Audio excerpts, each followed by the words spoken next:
Hey YouTube, it's Dwayne here. So today I have another special guest with us. We have Dirk Jongkind with us today. And if you are familiar with him, you know that he has done a tremendous amount of work on the Tyndale House Greek New Testament. So Dirk, why don't you go ahead and say hello to the audience? Hi, pleased to half meet you. You know, you can see me, but I can't see you. But nevertheless, I hope you will enjoy the conversation we're about to have. So Dirk, given all the work that you've done on the Tyndale House Greek New Testament, the first thing I'm going to ask is I'm going to point my finger right at you. Then I'm going to say, justify your work. Why is the Tyndale House Greek New Testament? What sort of brought you into doing that? Goes back quite a long time.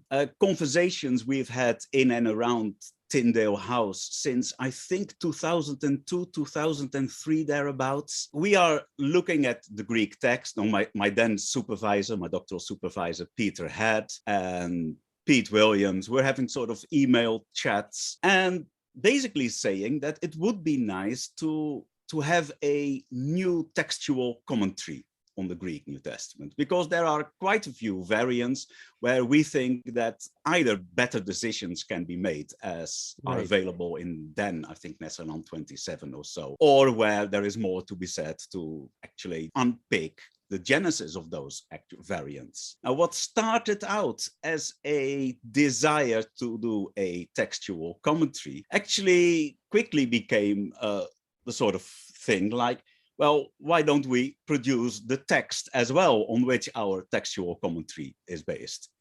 And then you suddenly come into all sorts of editorial decisions and editorial policies you have to make. Everything from, are we going to put in verse numbers? How are we going to think about paragraphing, punctuation, and those many, many decisions that all come with it. And that all snowballed nicely. Where do you start? With what sort of text do you start? And how do you make sure it has the highest quality? So though the textual commentary is still sort of kind of the ultimate justification for the scholarly reasons why we produced the Tyndale House edition, it started off almost as a side effect of that earlier textual commentary desire. There are, of course, whole loads of other reasons as well. No, research in the scholarly world progresses either through articles, through monographs, etc. Research in the text of the Greek New Testament also progresses not just articles, monographs, but also by actually doing the actual work and edit the text, which of course leads you to become aware of questions you would not have become aware of otherwise. So now I know there's been some other Greek New Testaments. I think the Byzantine text form, it wasn't necessarily gone back to the original manuscripts, but were based off the derivative work of von Soden. So is that the approach as well with the THGNT? Or did you guys look at these manuscripts and use those when putting the editions together? Now, nowadays you can have images of almost all relevant manuscripts online. And yes, sort of standard, I would have 10, 15 tabs open with the passage of where I was actually working, even though many of the manuscripts are collated and sort of done very well in critical editions. I mean, by and large, the Nestle Aland apparatus is quite reliable, and especially if you add some of the others as checks as well. So you could do it on the basis of the apparatus, but there's always something in which the actual manuscript does something to your understanding of variants that you would not have picked up otherwise. Either it is you see the influence of the immediate context, you see some of the spelling things that are going on, which are of course always ignored in an apparatus.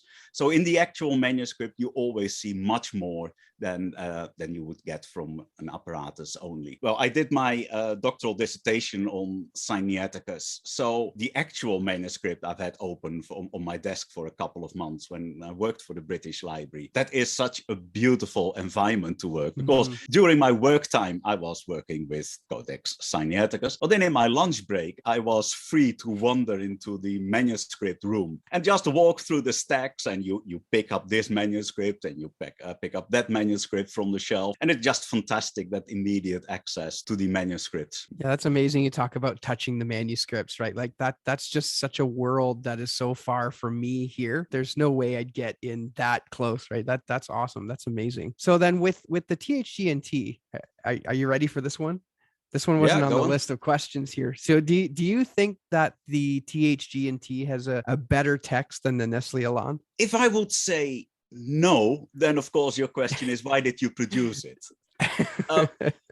You must believe that you are improving something. Otherwise, it is probably a very bad idea. Unless you have a sort of political agenda that you think that, no, we should have ownership of a text. No, either a church or a confessional organization such as Tyndale House, we should look after the text. Well, that's not our final justification. So no, I definitely believe that we have improved on the Nestle Aland text. Right. That's good, because I was just picturing a thumbnail in my head for this video, Dirk Jongkind and his political agenda at the THGNT.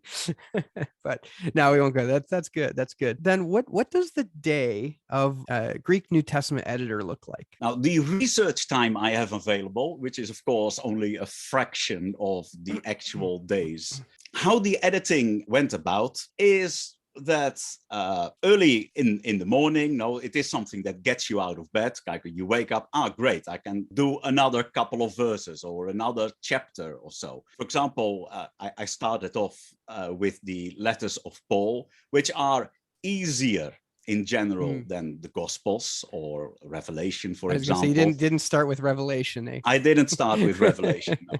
So started with the letters of Paul, and then it is fairly doable to go through a chapter a day. I would start the day with just reading through the actual text, either in the Nestle Aland, or I would use a Byzantine text, or just the Textus Receptus, or just sort of slowly through the text. Make sure that I am aware where there are other passages in the New Testament which talk about similar topic, etc., similar turns of phrase, sometimes similar sentence structures. And then I would go through it. And basically what I did was, I think, the first edition was Bible Works I used. We had digitized the Greek text by Tregellus, Samuel Tregellus, from the mid-19th century. Then we had next to it the Nestle Aland text, and then next to it the Byzantine text of Robinson Pierpont. I had all the differences sort of color-coded, underlined. So I knew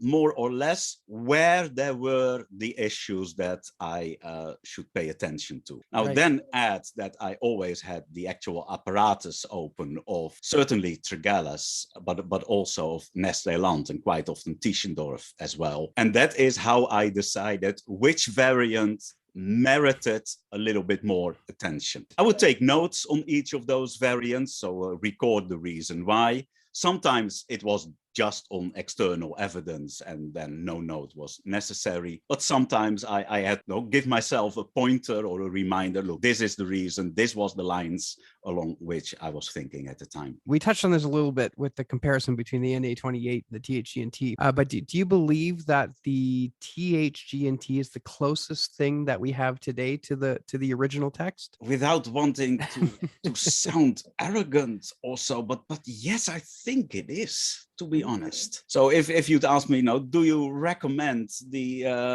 or I need a reliable text of the Greek New Testament? Well, I would basically say, if you want to read the text, go with any of the text, because for the vast majority of issues, the actual wording is much less, has much less of an impact than quite often thought. When it comes to the details, then I believe the Tyndale House edition is a very good text, even though there have been places where I know I made an error. So if you know there's places you made an error, does that mean that there's going to be an updated edition? There has to be, in the sort of typesetting and changing the text. Now, I introduced, I think, 1 or 2 non-existing Greek verbs into the text. Oh, it was just because I changed a letter which I should not change. Most people won't notice them because they look very Greek, and everyone knows exactly which word is there. Right. So you made a scribal error. Oh yes. Yeah, just the electronic version of a scribal error, right? almost inevitable. Yes. Yeah. I often wonder, like, if you could go back in time and sit with a scribe and then just show them the Control C, Control V thing, they would probably have a heart attack and die, right? Like, their entire industry is like out of work now because of copy paste. Anyway, just some random thought. So now, how would you compare the THGNT to the Textus Receptus and the Nestle Aland? Like, is it a shorter text? Are there a lot of variants? Are they closer to each other? Like, what kind of things stick out in a comparison between the three? Now, the Nestle Aland text stands in the tradition, which basically started in the 19th century, where textual variants were judged on a case-by-case basis. And the Tyndale House edition is doing exactly the same. We didn't choose the best group and then the best manuscript of a group and printed that one. We didn't choose the consensus of the Byzantine text or something. We go on the case-by-cases through the whole New Testament. That means that in practice, there is not an enormous difference between the older Nestle Aland text, so the 26, 27, and the Tyndale House Greek New Testament. There are some, and some of these differences are significant, but by and large, they are both critical text, and both tend to appreciate the same manuscripts almost to the same degree. When it comes to the Textus Receptus, which is of course based on a limited number of late medieval manuscripts, there the distance is much bigger. To be honest, I don't think any systematic theologian would notice a difference if he would swap the Tyndale House edition for the Textus Receptus or the Nestle Aland text. With those differences in mind, are there any like readings in the Tyndale House Greek New Testament that are totally unique to it, or maybe some readings that have had taken you a bit by surprise? Is there anything like that in the THGNT? I'm sure there is. I've been trying to come up with one, but to be honest, I'm not sure. There may be a couple of cases, but there is of course the issue that as soon as I am original in my Greek New Testament, I'm almost completely sure that I'm wrong. That's right. Yeah. Now, originality is the only thing that is not kind of sought after when you're doing textual criticism, because you want to go to the origin and not sort of the original myself. There are a couple of bigger variants where we differ quite radically in our assessment of particular readings than, for example, Nestle Aland would do. And I think the main one is probably in Luke 23, verse, 34, where Jesus says on the cross, "Father, forgive them, for they do not know what they are doing." I think those words are actually part of the original text, while Nestle Aland has them in double square brackets, basically saying that with certainty these were not part of the original text. Yeah, I'm not sure they were right, or at least I think they were wrong there. Let's put it like that. Oh, I guess that leads into the next kind of set of questions here, right? So if we're talking about readings that are kind of, I wouldn't say unique, but close to unique for the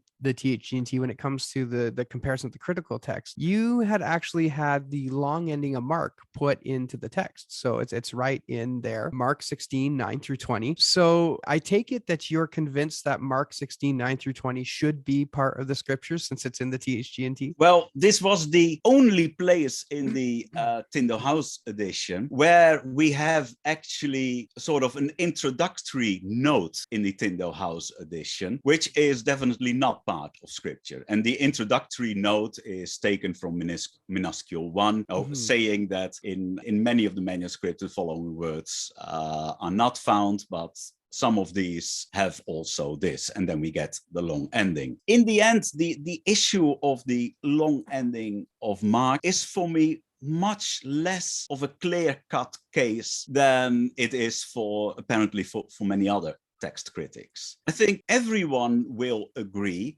that the long ending of Mark is written in a different voice than the rest of Mark. So up to Mark 69, the Greek is in general fairly simple. Looks a little bit like somebody who is using Greek as a second language, kind of a limited number of linguistic devices, limited vocab, limited number of sentence structures, etc. And then in the long ending, you get a completely different register. You can affirm or you can deny that, but I think most linguists will agree on that. Does a change in voice always means a change in author? And that is, of course, probably not true, especially if we go with the church tradition that Mark is supposed to record Peter's teaching in Rome. What if Peter stopped and then, perhaps Mark himself took over to finish the gospel? Because I cannot exclude this, therefore I find it quite hazardous to exclude the long ending of Mark from the Bible, mainly based on the testimony of two very early manuscripts, and normally quite good manuscripts, and the sort of ongoing textual discussion that we have had within the patristic literature since the days of Eusebius. So it is clearly a problem since the days of Eusebius. I think it is still a problem now, and I don't think that we have really satisfactorily solved this. So when you have it in the text of the THGNT, you're not necessarily saying, I agree with this and I think it's scripture. I just think that we shouldn't excise it based on the information that we have.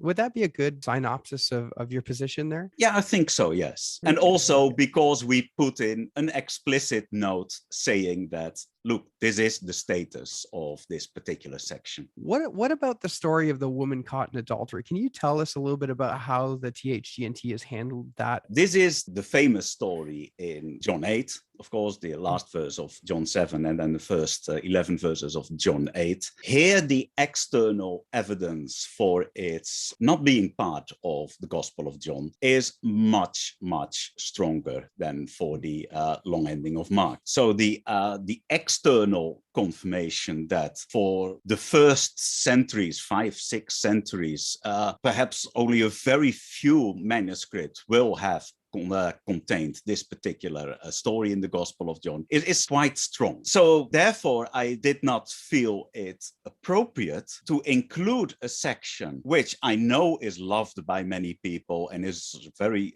used as an illustration, etc., but to include those verses and interrupt the flow of thought that I think is how John 7-8 should be read. So that is without the breaking in of this particular story. Right. So aside from the long ending of Mark and aside from the woman caught in adultery, are there any other sort of hard decisions that you had to come to that sort of stuck out when you were putting this all together? Well, there have been some extremely difficult decisions, but many of those decisions are probably for the average listener very boring ones. Right. So there is somewhere in Matthew 15 or thereabouts a list where people heals people with all sorts of diseases. And then we get a list of 4 different diseases, lame, blind, etc. In the manuscripts, there are about 10 different orders in which those 4 different diseases appear. That's funny. Now, that is an incredibly difficult one. Of course, it's mainly the same 4 words, but the order of the words is the issue. Right. For me, I approach such a problem almost with the same rigor as I would do any of the others, because I don't want to make the distinction between what is important and what's not important. Yeah. Because my interest is, I want to get as close to the original wording of the text as possible, and then leave it to others to find all sorts of interesting things afterwards.